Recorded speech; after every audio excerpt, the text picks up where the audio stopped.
All right. Yeah. All right. Everybody having a good time? Everybody say yes. All right, let's get the energy up in here. My name is Dr. Brandon. This is my beautiful family. I got three beautiful boys at home. Beckett, he's going to turn 7 here. Ezekiel, he's about to turn 5. And then Hendrix is 3.5. So any of you guys out there that don't think that sin is real, just have 3 boys. It's a real thing. It's a real thing. Love my family. This is my beautiful wife, Dr. Samantha. I just like to say that I get all the recognition, but the real work goes on behind the scenes, and I wouldn't be here if it wasn't for her, so thank you, Sam. I really appreciate that. I am a chiropractor. I'm very, very proud to say that. I always say I'm a doctor of cause, so DC is not a doctor of chiropractic, but it's a doctor of cause. Everything in my life is about trying to figure out the cause as to why, someone's not healthy or whatever it may be. It's not comfortable, which I'm going to talk about that today. It's not always easy to find the cause. And I can also empathize with everybody in the room because I also struggled and I was not healthy. The man that you see up here today, it wasn't always easy for me. I wrestled for the Ohio Bobcats. Anybody here a Bobcat? All right. Sorry. The Ohio University. No, I'm just kidding. I had to say that. I had one jab for Roy. That was going to be it. I wrestled for the Bobcats. I was 149 pounds, getting ready to be an All-American, wrestling for the MAC title. I woke up, couldn't feel my fingers. So many of you out there that, hey, I look great, I feel great, I don't have any health issues, that was me. Long story short, I got cortisone shots into the front of my neck with needles about this long. I was chugging down enough ibuprofen to kill an elephant. And 6 months after that, I ended up having a titanium plate infused into my spine. And the orthopedic surgeons say I would never do anything physical ever again. Long story short, chiropractic changed my life. But it wasn't just the chiropractic, the adjustment, but it was the principle of chiropractic about, the innate wisdom that God put in our bodies to heal and to function and to be the master healer of our bodies that changed my life. So today what I want to do, there we go. So, let me get back on track. There's one thing I believe, right? I believe that every single person in this room deserves health the way that God intended it. Okay? Over the past 10 years, I have seen thousands of families overcome sickness, disease, by applying the principles that I'm going to teach you today. In the next 25 minutes, my goal is that you'll leave here empowered and equipped to live, lead, and love stronger. Okay? Live strong. Craig Rochelle, one of the greatest leaders of our time, says that how you live your life is a direct correlation to what you believe. How you live your life is a direct correlation to what you believe. I love this analogy of this race car. It's a beautiful representation of who we were created to be. We were not created to become junky cars that live off of junky fuel. We were beautifully and wonderfully created in God's image, and God does not create junk. Like, He just does not create junk. Like, you are a beautifully, amazing, fast race car for high performance. We got leaders in here. We got people that run businesses and corporations and companies. You cannot put crappy fuel in your engine and expect for you to lead at the level at which you want yourself to lead. If the way that we live is a direct correlation to what we believe, then I would guess that 98% of our culture believes that we were born sick and weak, and that when we have a problem health-wise, we'll just run, cover it up with a medication or a drug or a shot, and everything will be fine. I was looking at some statistics, and not to be the bearer of bad news and not to be a Debbie Downer, but Big Pharma spent over $500 billion. They collected $500 billion last year. Coronary heart disease, cancer, diabetes, all forms of chronic illness went up. If a medication was actually making us healthier and vibrant and actually cleaning our engine, we'd be the healthiest country on the planet. However, out of the richest industrialized countries in the world, the United States of America is second to last. We've got a really big problem with what we're putting into our engines. You would never take this car, ever think about not giving it an oil change, not making sure the pistons and the fuel and the engine and the tires are rotated. Like, that would never, ever cross any of our minds. I mean, I just got a new truck. I'm like, my gosh, like, there's a scratch on it. Like, oh my gosh, like, I'm not going to put, like, bad fuel in that truck, right? We love it. We care about it. But when it comes to our bodies, we're like, ibuprofen, back hurts, shot. You know, like, we just don't, we have to stop thinking of our bodies as this mechanistic individual parts working individual one another, but thinking about our body as this beautiful creation that if one part of our body is dysfunctioning, then it can actually be creating this downward spiral of other things. And here's what I want you to understand. You can't put bad fuel in a high-performance engine if you want to get high-performance output. We have to change what we're putting in our bodies. We have to change our food. We have to change our thoughts. As a man thinketh, so is he. We have to work out. We have to be fit. I mean, I love Roy. I love Roy way more than just him being a stud and he's got big muscles. I mean, but he does that not because he wants to have big muscles. He does it because he's got a big calling. He's got a huge calling. And so the bigger your calling, the bigger your muscles have to be. The more you have to take care of your body to do that. Leading strong. Who are you when nobody else is watching? It's about integrity. Leaders do the right things all the time, even when nobody's watching. You know, when I left my house today, I instilled some principles into my boys. One, comfort kills. If you want to be a great leader, don't expect to be loved or liked all the time. And leaders lead from the back. We're a wolf pack.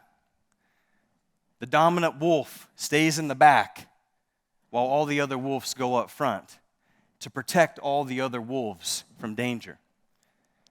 My son Ezekiel, as I'm heading out the door, our amazing nanny Ella, I said, Zeke, what are we going to be today? And he goes, men of integrity and character. I said, there you go, my brother. So we got out the house, and so we're instilling these principles into our boys.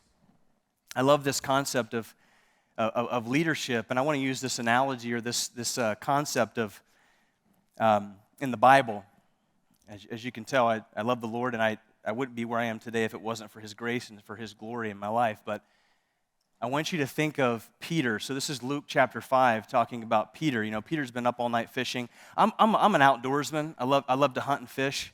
I grew up in the country, and my wife, love her to death. Like, she grew up in Michigan. Anyway, that's a whole other story. But she grew up in Michigan, and she always, when I come home from hunting, she's always like, did you kill anything?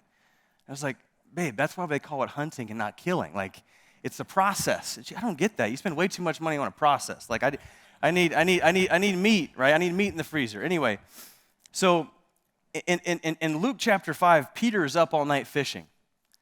And when that comes to leadership, I mean, some of us, we're just grinding. Like, we're doing the right thing all the time. Like, we're just casting nets. Like, we're changing bait, casting over here. I mean, if you've ever been fishing, it's why they call it fishing and not catching. And Peter is just exhausted. He's tired. And this really awesome guy named Jesus comes up and says, hey, Peter, hey, man, cast your nets. Just keep casting your nets. He said, just trust me. Trust me. Leadership is about trust. It's about submission. It's about submitting to something bigger than yourself. It's not about you. It has nothing to do with you. And when he did that, I mean, we all know the story. They brought in way too many fish that they could handle. And so my takeaway for you when it comes to leading strong is this. If you're not putting good fuel in your body, you're not taking care of yourself, that's a net strengthening exercise. God wants to bless you with amazing things in your life, but if your nets are not strong enough to hold on to the blessing, it all falls away. If your nets and your family, if your marriage is not strong enough to hold on to all the other things you have in your life and your marriage goes to crap, nothing matters. If my kids don't want to become chiropractors to change the world, what am I doing? What am I doing? Leading strong has a lot to do with being comfortable with being uncomfortable. I'm running a 50 miles run in northern Michigan. And when I told my wife I was going to do this, I got a patient in my office. He's super great. he said, Dr. B, do you want to run this race with me? And I was a wrestler. I was a world-class CrossFit athlete at one time. I qualified for the CrossFit Games in 2013. And I just been an elite level competitor my whole life. And my whole life has been about, like, I don't want to do anything that's comfortable. And my wife is like, you're so weird. Like, what is wrong with you? And I just, there's something about comfort that just, I don't know, it just makes, I grew up in a trailer. I grew up we were on welfare. I had rats in my house the size of Volkswagens. Like, nothing in my life was comfortable, right? So I signed up for this 50-mile race, and the more that I think about it, I do those things because it's easy to step away from a barbell when I'm uncomfortable. Just, hey, put it down. But when you're 25 miles in the middle of the woods, you have to run 25 miles back. And so get comfortable with being uncomfortable. When it comes to true leadership and making big impact, you have to get very comfortable with being uncomfortable. Last concept I want you to think about is this concept of loving strong. Over the last 2.5 years, I've seen a lot of interesting things in our culture and our world, and we've all struggled. And I'll be honest with you, my clinic grew through COVID. Like, I don't even know what it meant to not have, like, patients were coming from all around the city trying to figure out, like, hey, I have to do something to get healthy. Like, I got to do something to clean up my gas tank. Like, I can't keep putting stuff from the outside in if I don't clean my gas tank first. So we just exploded. But this concept of loving strong, I want you to understand, is about telling people what they need to hear, not what they want to hear. Right? Telling somebody what they need to hear, not what they want to hear. Anybody can say, hey, it's all right, man. Like, it's okay if you don't work out. It's okay if you swing by McDonald's every single day on your way to work and slam an Egg McMuffin and a coffee. It's great. You're grumpy all the time, but it's great, right? You're a bad leader. You're not putting good fuel in your body, but it's okay. I always tell patients, watch what you ask me.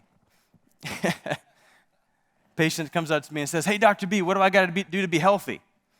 Well, first off, you have to change your mindset and get yourself to understand that your body was equipped to heal and to function. And the more that you cover up your symptoms with things from the outside in and you don't find the cause as to why you're sick, you're never going to be healthy. Never. Loving strong is, like I said, telling people what they need to hear, not what they necessarily what they want to hear. And I love this concept of comfort kills. And in this illustration I've used for the past 2.5 years, when COVID hit and all the crazy stuff was going on in the world, and I stumbled across this analogy of the buffalo and bison. Has anybody heard this story? Okay, great. Nobody has, so it's going to be good. So here's the interesting thing about bison versus cows.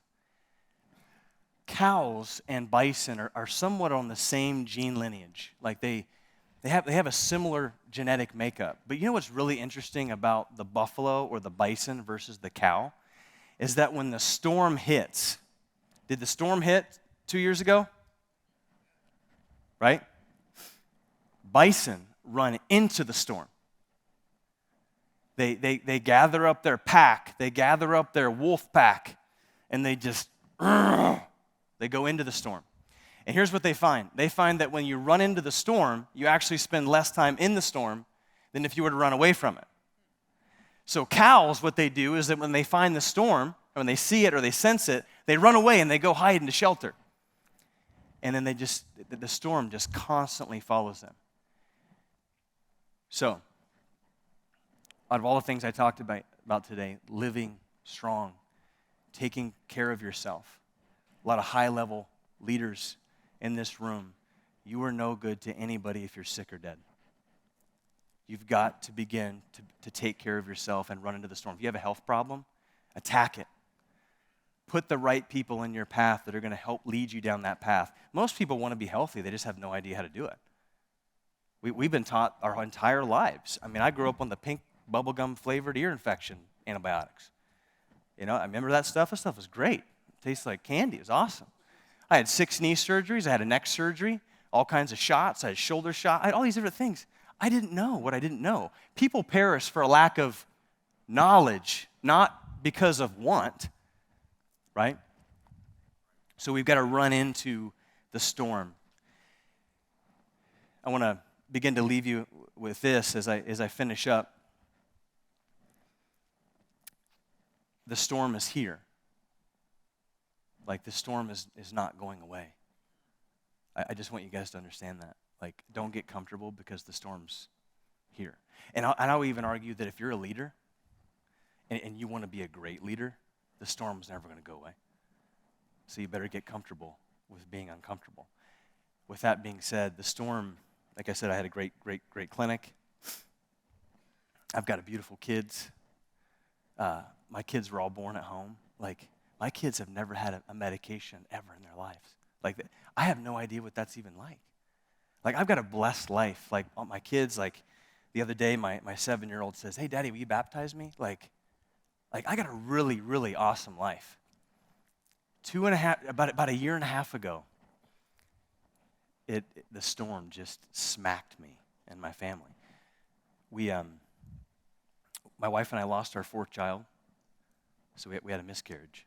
That's something we had never, ever, you don't think about those things, but whenever that happens and you're in the storm, it's amazing the community around you and how much you learn from women out there that have struggled with those kind of things. Struggle produces endurance, right? And so we grew in that. My stepdad at 25 years decides to leave my mother with his receptionist and leave my 18-year-old brother to fend for himself.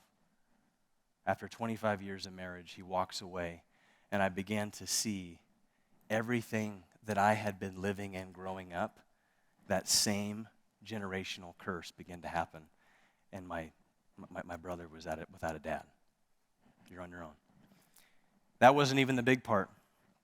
My son's 2.5, he was like 2 years old, his birthday. And we're sitting at the dining room table. My wife loves to throw like massive birthday parties for my kids. I have no idea what that's about. Like I grew up like, give me a card and give me a hug. My wife throws a party. It was like a taco party and had all these awesome things come out. We cooked like 15,000 pounds of chili and we had all these different things going on. And we're all set. And we get a phone call. And I hear a scream from the living room. And we get a call that my best friend in chiropractic school, a gentleman that had led me to the Lord, had killed himself. He was an alcoholic. On the surface, his family was like the cover of an Abercrombie bag. But he was broken because he wasn't living strong. He wasn't leading strong. He was living in comparison. Comparison will steal you of joy, especially in leadership. You compare yourself to everybody else's highlight reel on Facebook, right? And so when that happened, when Mark killed himself, we flew down to Atlanta and met up with a group of buddies of mine. And my mission, my passion isn't changed at all about getting people healthy, but it kind of shifted a little bit. And we're sitting around the fire, having a glass of bourbon, just thinking about Mark and all the amazing things that he had done for this community. He leaves behind 4 kids under the age of 16. And we said, we got to do something different. And so I looked at my wife and I said, we got a really comfortable life. We've got a very, very comfortable practice. But we've got to do something to make a difference.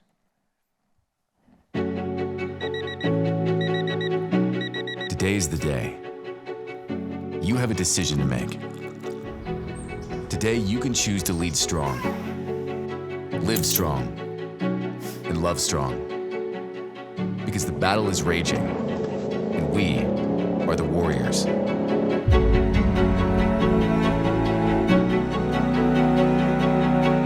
We wonder if we're alone. You're not alone. We wonder if we're strong enough. And then we're reminded of what we're fighting for.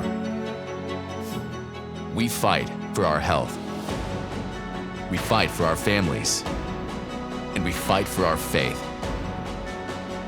This moment is a crossroads where everything you want will collide with everything standing in your way.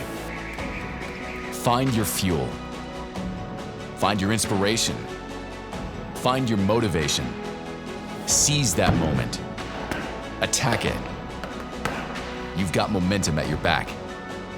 Project Iron Warrior is ready to run into the storm with you so that you can live strong every moment of every day. Let's see what you've got. So men, no offense, ladies, we got to step up our game. We got to step up our game. We're not the only leaders in the house, but we are leaders, and I have seen men crumble over the last 2.5 years, including my friend. And I'll tell you, I don't like when speakers come up here and act like they've got it all together, because I'll tell you, I could be put in that video in any one of those situations at any point in time, so I'm not perfect. But we've got to do something different in order to begin to take over leadership and to begin to step our game up so we can live, lead, love strong, and more importantly, lead our families, our corporations, our businesses, our employees. You cannot be led by somebody you can't follow. You can't be led by somebody you can't follow. So I personally believe that it's hard to give love to somebody else if you don't love yourself first. Remember on the airplane, whenever the first thing they say is, all your beautiful kids are right next to you, but put your mask on your face first before you put your oxygen mask on your kids. That's really hard for me to do, but some of us need to take a step back for a second and say, what do I have to do to get healthier, to get more balanced, so that I can begin to pour into my company and my family? And so I personally believe that the battle starts the moment that you wake up. I don't know about you, but I get arrows thrown at me the moment I wake up. And so what I've done is I've put together kind of a 5-step process for you men out there that want to begin to live, lead, and love better. We're calling it Win Your Morning, Win Your Day. Win your morning, win your day. What does that look like for you? Are you waking up at the moment that you need to get up and just throwing stuff together and, like I said, swinging by McDonald's, grabbing an Egg McMuffin, slugging back a coffee, getting to work, angry, frustrated, and then what happens is you get home and you give your wife and your kids the scraps. So I put this together. All you have to do, if you guys are in the seats, and you may have or you may not have a card, put your name and your contact information on there and drop it to the Iron Warrior tent in the back. If you didn't get a card, just swing back there during lunch if you have any questions for me. I'd love to be able to iron sharpens iron, so one man sharpens another, chat, talk, and see how we can begin to pump more leaders out there. I'm going to leave you with this. I'm out of time. The storm is here. It's not going away. Are you equipped and ready to handle it? Thanks, guys.